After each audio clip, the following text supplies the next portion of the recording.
આકાશવાણી ભુજ સમાચાર વિભાગ રજૂ કરે છે વિશેષ કાર્યક્રમ કોવિડ-19 અનુરૂપ વર્તણૂક માટેના જન આંદોલનમાં કચ્છ ભાગ 6।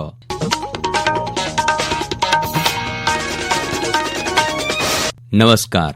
કોરોના વાયરસ અંગે સાવચેતી રાખવા કોવિડ-19 અનુરૂપ વર્તણૂક માટેના જન આંદોલનને વિવિધ ક્ષેત્ર સાથે સંકળાયેલી જાણીતી હસ્તીઓએ સમર્થન આપ્યું છે। પશ્ચિમ કચ્છ પોલીસ અધિક્ષક સૌરભ સિંઘે સૌને અપીલ કરી છે કે ઘરથી બહાર નીકળો ત્યારે માસ્ક અવશ્ય પહેરો, સેનેટાઇઝરનો ઉપયોગ કરો, ભીડભાડથી દૂર રહો। જો આ પગલાંઓનો યોગ્ય અમલ કરીશું તો આપણે ચોક્કસ કોરોનાને હરાવી શકીશું તેમ તેમણે જણાવ્યું છે। હું સૌરભ સિંઘ પોલીસ અધિક્ષક કચ્છ પશ્ચિમ તમામ લોકોને અપીલ કરું છું કે ઘરેથી નીકળતા વખતે માસ્ક અવશ્ય પહેરે, એકબીજાથી સલામત અંતર જાળવે, હાથ સાબુથી વારંવાર ધોએ, સેનેટાઇઝરનો ઇસ્તેમાલ કરો, નાકનો સ્પર્શ કરતા ટાળો અને ભીડભાડની જગ્યાથી દૂર રહો। આપણે આ તમામ પગલાઓ લેવાથી કોરોનાને હરાવી શકીએ છીએ, કોરોનાથી આપણે સુરક્ષિત રહી શકીએ છીએ અને આ ચેપ લાગવાથી પોતાના અને પોતાના પરિવારને બચાવી શકીએ છીએ। તો તમામ લોકોને મારી અપીલ છે કે આ નિયમોનું પાલન કરે અને પોતાનું યોગદાન કોરોનાને હરાવવા માટે આપે। ધન્યવાદ।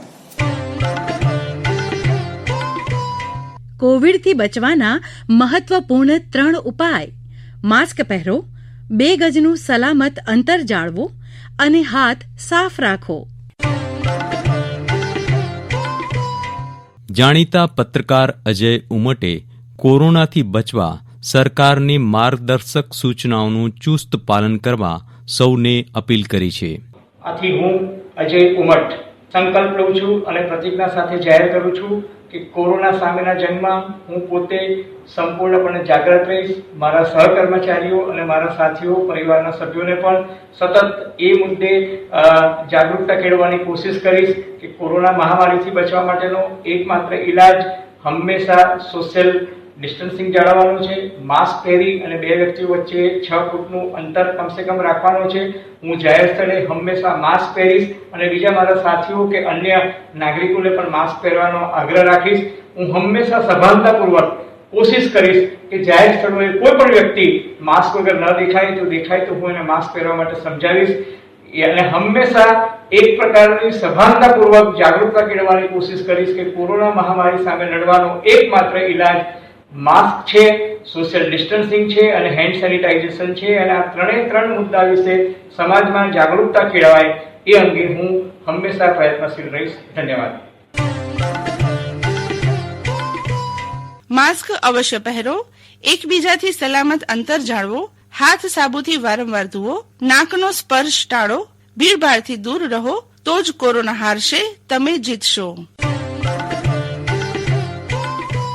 જાણીતા લેખક અને પત્રકાર દેવેન્દ્ર પટેલે પણ કોરોના સંદર્ભે સાવચેતી રાખવાની કરેલી અપીલ સાંભળીએ। કોરોનાની મહામારી પ્રત્યે લોક જાગૃતિ થાય એ માટે એક જબરદસ્ત જન આંદોલનને આરંભ કર્યો છે। હું માનું છું કે હિન્દુસ્તાન એક 130 કરોડની વસ્તીનો દેશ છે। આપણે ખૂબ જ સાચવવાની જરૂર છે। વડાપ્રધાન શ્રી નરેન્દ્રભાઈ મોદીએ જે જન આંદોલન શરૂ કર્યું છે એના ભાગરૂપે એમને સહયોગ આપીએ અને આપણી જાતને બચાવીએ।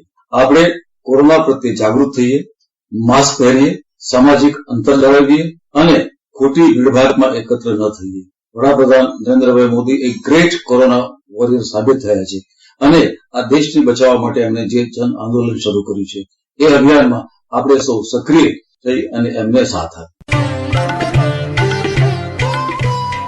कोविड-19 से बचाव और सुरक्षित रहने के 3 उपाय: मास्क लगाएं, 2 गज दूरी है जरूरी, सुरक्षित दूरी रखें, हाथ और मुंह साफ रखें। ઇન્ડિયન મેડિકલ એસોસિએશન ભુજના પ્રમુખ ડોક્ટર કૃપાલસિંહ જાડેજાએ અપીલ કરતા આ મુજબ જણાવ્યું છે। હું doctor Kripalsinh Jadeja, president Indian medical association Bhuj, કચ્છની જાહેર જનતાને અપીલ કરું છું કે હંમેશા માસ્કનો ઉપયોગ કરો, ભીડભાડવાળી જગ્યાએ જવાનું ટાળો, સેનિટાઇઝરનો ઉપયોગ કરો, વારંવાર સાબુથી હાથ ધોવો તેમજ સોશિયલ ડિસ્ટન્સિંગના નિયમોનું પાલન કરો। માસ્ક એ તમારું કોરોના કવચ બની શકે છે. જય હિન્દ.